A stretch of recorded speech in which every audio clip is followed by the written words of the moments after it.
All right, welcome to our third SLAM School session. Today we're going to be talking about Facebook Live and Periscope and how to use these resources for social justice.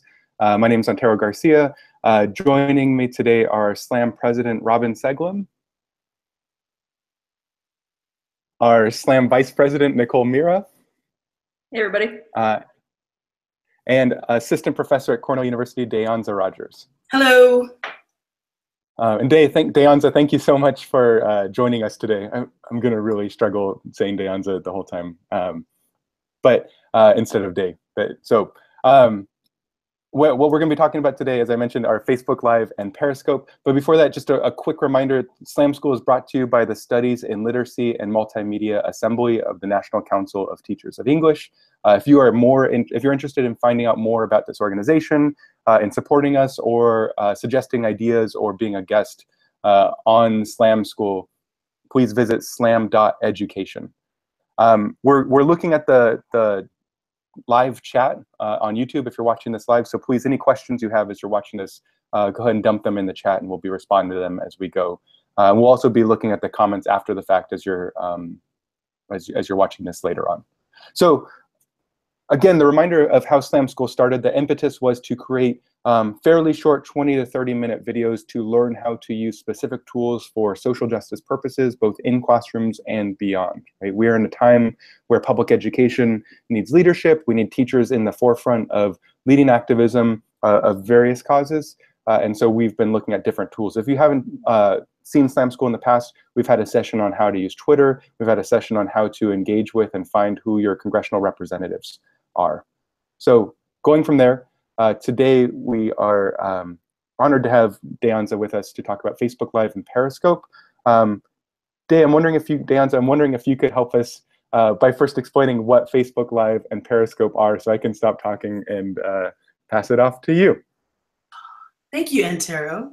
And it's okay if you call me Day, because you've already done it several times. So Facebook Live is, I'll read what Facebook has to say about Facebook Live. So it is a fun and powerful way to connect with your followers and create new ones along the way.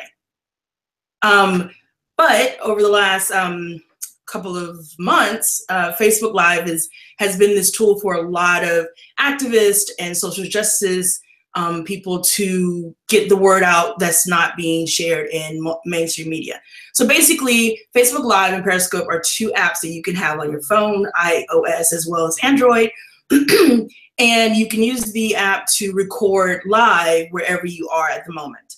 And we've seen how powerful it's been. We've seen Standing Rock, when no one else was showing us these images, people on the ground were sharing what was happening. We've seen Black Lives Matter. We've seen the death of an American citizen at the hands of a police officer when Diamond Reynolds filmed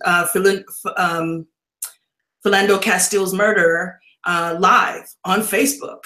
We've seen Corinne Gaines in Baltimore when she had a standoff with the cops. So it's a tool that, Facebook created for fun and excitement, but it's also a tool that a lot of people have figured out how to use to get the word out about what's going on in our different communities. So today I'm going to show you how to use Facebook Live. I have a little video, and I'm hoping that the video will play, and it just walks through how you can use the Facebook Live app. So if you give me just a second, I'll pull up that video, and then I'll share it with everyone. Okay, so this is me first logging on to my Facebook, and I click live, and then it comes up, and then you can give it a description for your video. What exactly am I sharing with the world? And this is something I filmed earlier, and we'll do a live one as well in a moment. And then I can also tag people who are in this video, or people that I want to share this video with, so they know, hey, this is what's going on. And then I can tell you where my location is. I can choose based off of what's around me, and it's like a check-in. And then you can also say how you want to share this video. You can share it publicly with the world or with your friends, or you can share it just for yourself. And then you click go live. And then you'll get a little countdown telling you, hey, we're going to go live. And then, hey, we're live. And you see a little running counter of how live you are. And then this is just me moving some things around on a desk. And then you can also reverse the camera if you see those arrows in the top right-hand corner so that the camera looks at you and you can speak to your camera, and that will go live as well. And then you hit finish. It ends the live feed. It encodes the video, and then it gives you the option of uploading it. It also gives you the option of saving. You can change your settings again about how you want to share it. You can also decide if you want to do HD or not. You can also save the footage to your camera phone yourself, and then it posts it online. And that's basically a quick overview of how Facebook Live works. I'm going to do a live one so we can all look at it. I'm going to come back now. There we are. I'm going to do a live Facebook Live. If you guys can all go to Facebook, and you'll see me streaming live. And then we'll look at how you can also comment and interact with your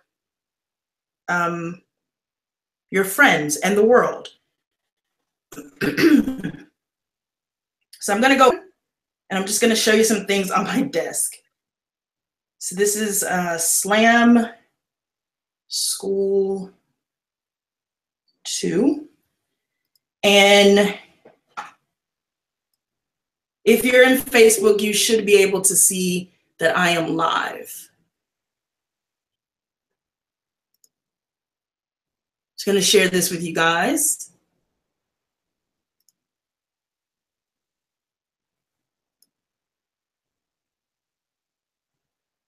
Okay, this is me on my desk, just moving the camera around. And then if you guys could comment on it, you will be able to see who logged in. So there's one person who's actually watching right now, if you see that one eye there. And then if people start making comments, it'll also pop up that people are making comments. So as you're out in the world doing something, people can engage with you and you can engage with them. I do like my desk. So now we have 4 people who are watching, and they can hear me and they can engage if they want to. Love the pencil holder. That is a Target pencil holder. And then if other people want to, and I can also send a comment. Hey. And then I can actually invite people to this. So I'm going to invite some random people and see if they show up.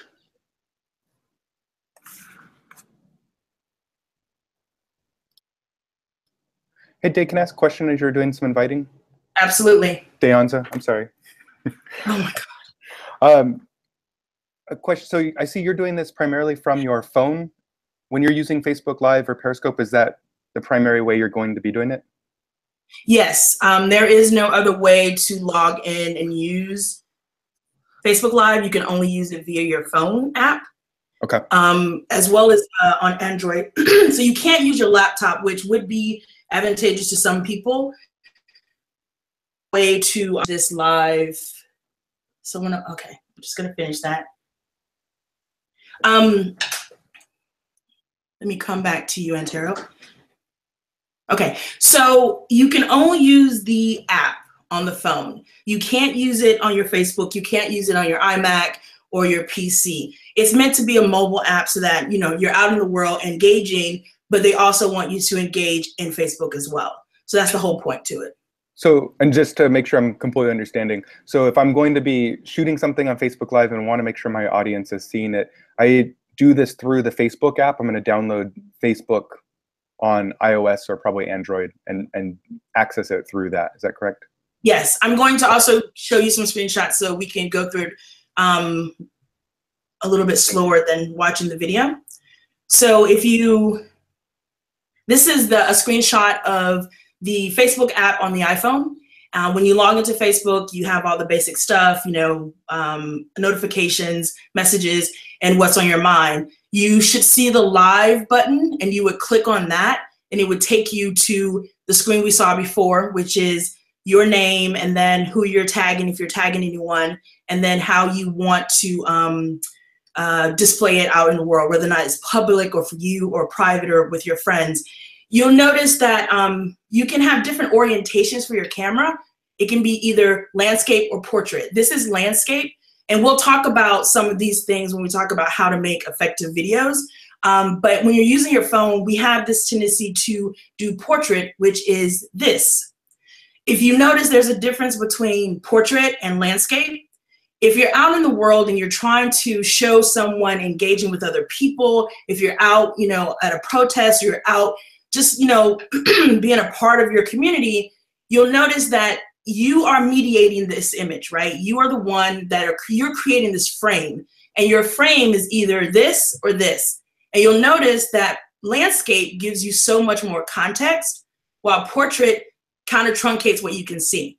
So, and I know we inherently have this sense of, I hold my phone vertically, so that's the way I should film things. But actually, I would stress that you should learn how to just get into that landscape mode and film things. So once you choose your, landscape or portrait, you're taken to how you want to share your file or your video. You can, again, do public, friends. You can create different groups so that you're only communicating with those groups. And then you can give it a description, and then you can tag people, choose where you are in the world if you want to also check in. Then you'll get that countdown letting you know it's going to happen. And then you're live. And then it'll keep a running counter. So there's a lot of different organizations. I've watched some really amazing things. I live in a very small, isolated community in central New York. So I'm not in New York City, going to all these different museum events or art events, but a lot of them now do Facebook Live. So I can sit at home and watch this conversation with these famous artists or, community organizers talking about what's going on in the world. And I think it's a wonderful thing. Again, I can comment as I'm talking. Oh, one I saw was someone was on the set of Do the Right Thing. Their last rap day, and they actually filmed the whole crew as they're moving through the space. Not Do the Right Thing. What's the new film, Antero? It's the Spike Lee film, the web series, Netflix. You got game? No, don't let me flounder here. What is it? What about? Oh, I can't remember the name of it now. But it's a new. What'd you say, Nicole? The one about Hurricane Katrina? No. It's the Spike Lee web series on Netflix that is based off of his own movie. With Mars Blackman is in it. That's his character. I can't remember now. Anyway, one of the crew members was walking around actually showing us their last rap day. And it was really interesting to experience that, right? And then you can also save what you live cast via Facebook onto your camera. So you can have that for your own archives as well. And if we go back to Facebook, give me a second to switch over to another app here. Here we go. Dave, a comment from the chat is "She's Gotta Have It." Is that what it's from? Yes, it is. She's Gotta Have It. Thank you. Nice work, John Wooden High School. So now we're back in Facebook, and I was live. So this video has ended, and it'll be available to watch shortly. I'm gonna reload to see if it's available. So there it is. So that's the video that I shot, and you guys chimed in on some things. And then as people comment, it tags the time code at when they commented. So you can go to that time code and see what was I talking about that this person decided to comment. So if you are out there putting content in the world, you can then interact with people after the fact when they watch this. So I'm watching it now, I can definitely put in a new comment. And then again, it puts in the time code. So when I come back to this thing that I've live streamed on Facebook a week later, and then a lot of people have had an opportunity to watch it, I can get some feedback from people about what they did and didn't like, what their comments are about the topic, how they want to be involved in the community, all those kinds of things. So do we have any questions about Facebook Live before I move on to Periscope? We've got a couple questions, and I know you covered earlier, but you did it a little quickly, how to do the kind of the face-to-face, like how showing your face, I think, using the video camera on both sides. Could you explain again how to do that? Yes, I will share the images again. So when you are in camera mode, there is a little arrow circle thing. This right here indicates switching the camera to the face mode. So when you click on that, the camera will then use the camera that faces you will be active, and then you can talk into that. I just don't like the camera mode, so I didn't click on it. But that is that simple. And then if you want to go back to looking at the world around you, you would click on this icon again, and then it will switch the cameras back. Cool. Got it. And I think our other question actually will be a good transition to Periscope, but it's just this broader question of what are some times when you would be using Facebook Live or when you would use Periscope? And I know you pointed some pretty famous examples, right? So the Dakota Pipeline, the shooting of Philando Castile. Can you think of times that maybe if I'm a citizen and I'm not, in these, pretty significant and possibly far removed from a local context, when I would be using Facebook Live or Periscope? And maybe Nicole and Robin, you might have ideas as well. Well, a couple of things that I've seen on Periscope, which I thought was interesting. There's a guy in, I think it's the Ukraine, who has all these different instruments that he has found all over the place, and he just plays them. They're new to him instruments, very strange, like a theremin, which I think is strange, but stranger than a theremin. And he's literally just playing these instruments for the first time via Periscope. And it's this random thing, but I kind of got sucked in, right? Because it's something I've never seen before. And one of our favorites, Lin-Manuel Miranda, uses Periscope ever so often to, hey, I'm going to the Oscars, look at me, things like that. So, and then you have artists who use it a lot. A lot of the cast from Hamilton also use Facebook Live to go behind the scenes. If you're an everyday person, I know a lot of academics, and they definitely think about, oh, I could probably stream some stuff about this topic that I'm doing. Instead of trying to figure out how to do a podcast, I can just really talk about a topic. And I think that's what these apps allow. They they amplify people's voices when we wouldn't have that opportunity before, right? People now can speak to a larger audience, find a community that they didn't even know existed, and then have a dialogue with them. And I think I would just add to that, I think these are places where we can push to, emphasize the civic ideas and identities of both young people and teachers in everyday places, right? So if students are speaking at a city council meeting, we should be documenting those spaces and hold people accountable and have records of these spaces. School site council meetings.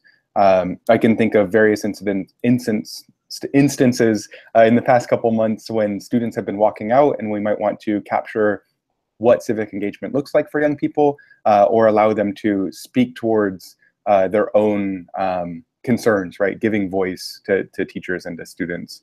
Nicole or Robin, do either of you have other thoughts here?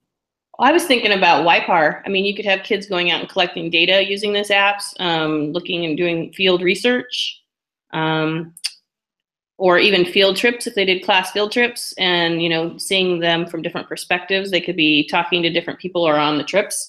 That'd be kind of neat.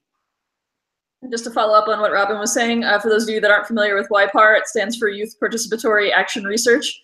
It's basically a way of taking the traditional research paper that you might do and exploding it into a civic activity that puts young people in the front seat of developing their own research questions and collecting their own data.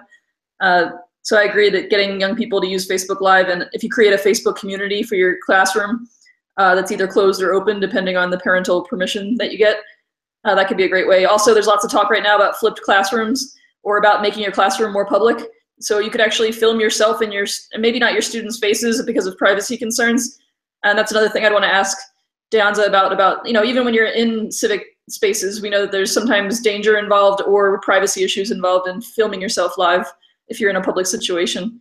But depending on what permissions you have, you could be filming what's going on in your classroom. You could be filming your lessons and spreading them to other teachers to do lesson studies. So I think that there's a lot of different uses I can imagine for the classroom space, or for students to be able to look back at your lesson later on, or for you to create flipped lesson. You know, students love seeing you at home. So if you create a Facebook Live video later in the evening as you're grading their papers, or as you're modeling a skill that you want them to do, I think young people enjoy seeing you in different spaces like that. Awesome. Dave, so we've got about 9 more minutes. Do you want to switch us to Periscope briefly? Oh, yes, but I will speak about one more example.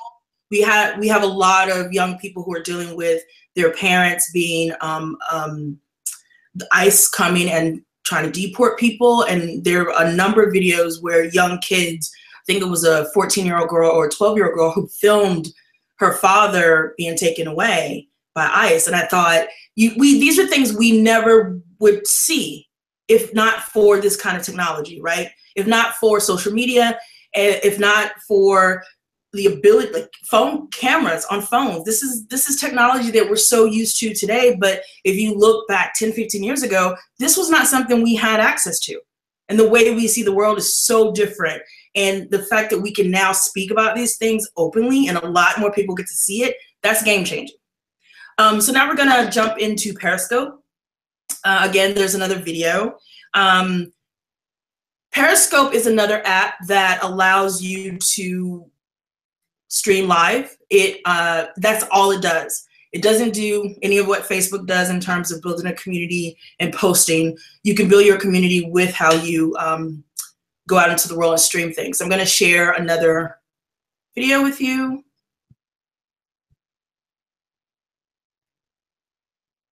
So it is sideways because when you film it, I wanted it landscape. But the first thing you do is you click on this little button down here to broadcast.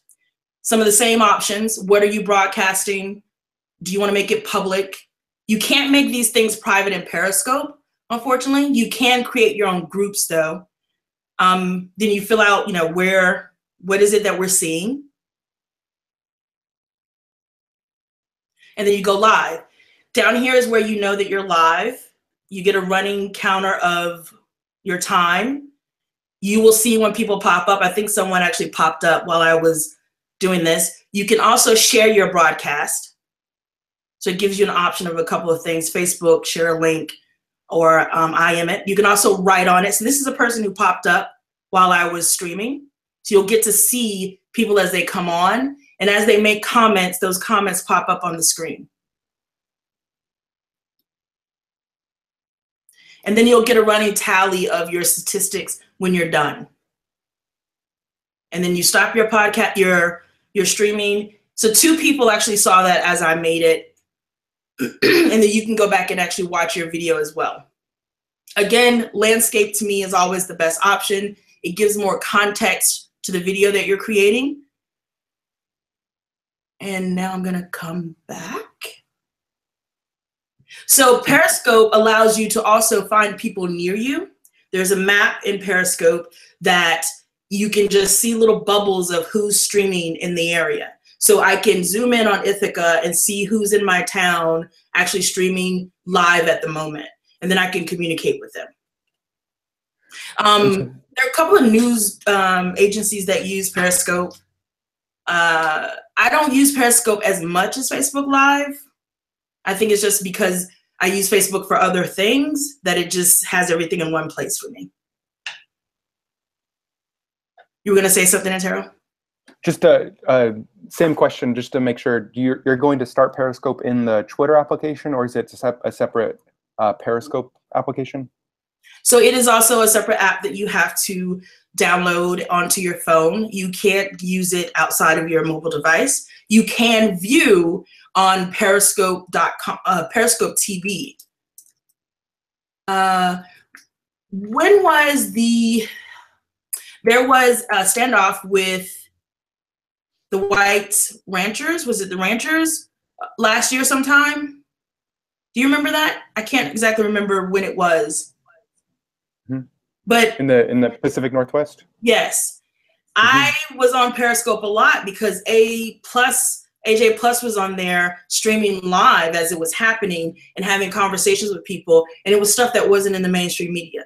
So that's when every once in a while I'll get an alert saying that so-and-so is broadcasting, and if it's someone I'm interested in, I'll hop on and watch. So there's a lot of news agencies that are out there using using Periscope.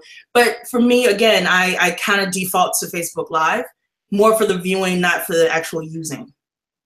So if you go to Periscope TV, Periscope.tv, and I'll share that so we can get a sense of some of the stuff that's there. So you can go to different channels. And let's say we go to, I'm going to search something.